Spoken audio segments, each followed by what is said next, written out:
menyenangkan dan memuaskan kami. Oma opa, bapak ibu, rekan-rekan muda, adik-adik, saudari-saudaraku yang terkasih dalam Kristus, selamat siang.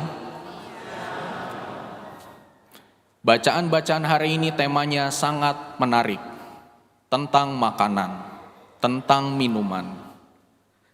Tetapi dalam permenungan kita hari ini, setidaknya kalau kita berbicara soal makanan dan minuman, kita kemudian membayangkan hal-hal yang bisa menyatukan kita, ya. Tentang makanan, misalkan dengan makan kita sering berkumpul bersama. Kita mungkin ketemu dengan teman-teman rekan kerja kita, atau mungkin dengan teman-teman sekolah kita. Dengan makan juga kita bisa kumpul dengan keluarga satu sama lain. Kalau bahasa zaman sekarang, orang kalau ngumpul, makan atau minum, itu biasanya mencoba untuk update kehidupan teman-teman. Ya, seringkali kita mencoba untuk mengenal cerita-cerita, kisah-kisah.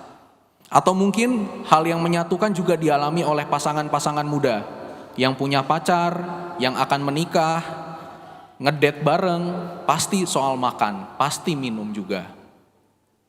Tetapi di balik makanan dan minuman yang menyatukan, seringkali ada juga unsur-unsur yang memecah belah, unsur-unsur yang membuat kita terpisah. Seringkali kita melihat makanan atau minuman itu sebagai simbol status.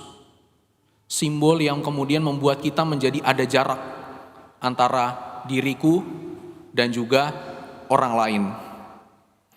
Mahalnya harga saat ini, ya, kita tahu harga-harga pada naik, harga-harga yang membuat kita untuk menjadi hidup sehat semakin berjarak. Kita menjadi sulit untuk mencapai gizi yang layak.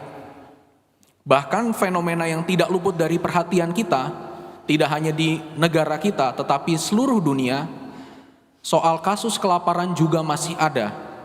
Meskipun sedikit, saya tetap melihat itu sebagai satu fakta yang terus kita upayakan untuk bersama-sama cegah. Masih ada di sekitar kita. Salah satu yang mungkin terlihat, yang juga mungkin nampak di feeds di Instagram Bapak Ibu, saudara-saudari, ada salah seorang romo yang kemudian menceritakan pengalamannya berjumpa dengan suster di salah satu panti asuhan, yang kemudian merawat anak-anak, dan pada akhirnya suster ini menceritakan kondisi susahnya mencari makan, susahnya mendapatkan perhatian berupa makanan, karena dia hanya bisa memberikan nasi putih dan kuah sayur. Itu salah satu fenomena yang kemudian membuat kita adanya jarak antara kita dengan orang-orang di sekitar kita yang saat ini juga masih kesulitan untuk mencari makanan.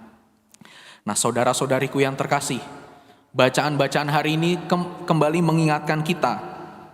Memang temanya soal makanan, ya. Bacaan pertama ada sebuah ajakan untuk menikmati makanan minuman bagi siapapun, mau yang haus, mau yang lapar, mau yang gak punya uang bayar, ataupun bagi mereka yang punya uang pembayaran lebih.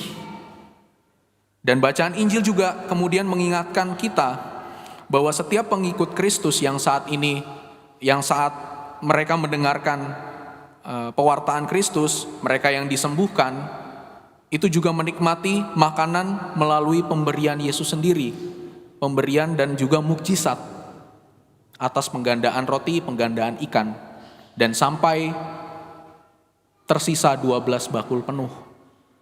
Nah, di sini kalau kita melihat kedua bacaan ini, setidaknya kita menemukan ada kesamaan bahwa makanan pada intinya adalah membawa pada kesatuan bersama, satu kolektivitas kehidupan antara saya dengan orang lain, aku dengan sesamaku. Bapak, Ibu, saudara-saudariku yang terkasih, kalau boleh lebih jauh lagi, bacaan-bacaan hari ini sebenarnya bukan soal tentang makanan, bukan soal tentang minuman, bukan soal apa yang kita makan, apa yang kita minum, tetapi lebih dari itu. Bacaan hari ini mengajak kita untuk bersikap syukur atas rahmat pemberian yang cukup untuk hidupku. Sekarang mungkin kita bertanya-tanya, apakah aku sungguh-sungguh bersyukur, mensyukuri segala pemberian dan rahmat dari Tuhan sendiri dalam hidupku? Bacaan pertama menawarkan pertanyaan juga bagi setiap orang yang punya uang pembayaran. Kenapa kamu membelanjakan uang untuk sesuatu yang seharusnya diperlukan untuk hidupmu? Kenapa kamu membelanjakan uang itu? Dan bacaan Injil yang semakin ditegaskan kembali oleh Yesus, Yesus meminta para murid menyuruh orang banyak untuk duduk bersama-sama menikmati rahmat pemberian dari Tuhan sendiri. Bukan menyuruh orang untuk pergi menikmati pembeliannya sendiri, memakai uang bayarannya sendiri untuk kembali ke desa-desa cari makan sendiri. Dan disinilah kita diingatkan oleh Tuhan sendiri bahwa rasa syukur juga perlu dialami secara bersama-sama. Aku bersyukur karena sudah memiliki hal-hal yang sudah tercukupi. Tetapi dengan segala kelebihanku, apakah aku mampu memberikan kepada orang-orang lain yang saat ini masih berkekurangan? Saudara-saudariku terkasih, mari dalam kesempatan ini bersama dengan bacaan-bacaan dalam Ekaristi kali ini, dengan kita merayakan Ekaristi, kita bawa seluruh apa yang kita miliki, apa yang berlebih, yang dirasa mungkin sudah cukup dari kata lebih, sudah lebih dari kata cukup. Kita berikan, kita wartakan kepada orang-orang di sekitar kita, agar sungguh-sungguh tidak hanya aku yang merasakan Tuhan yang hidup, tetapi pada akhirnya orang lain pun juga merasakan demikian.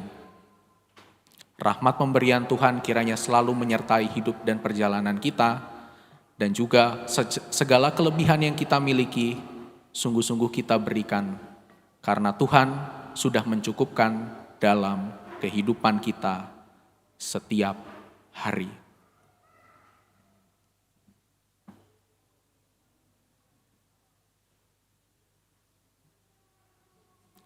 Kemuliaan kepada Bapa dan Putra dan Roh Kudus.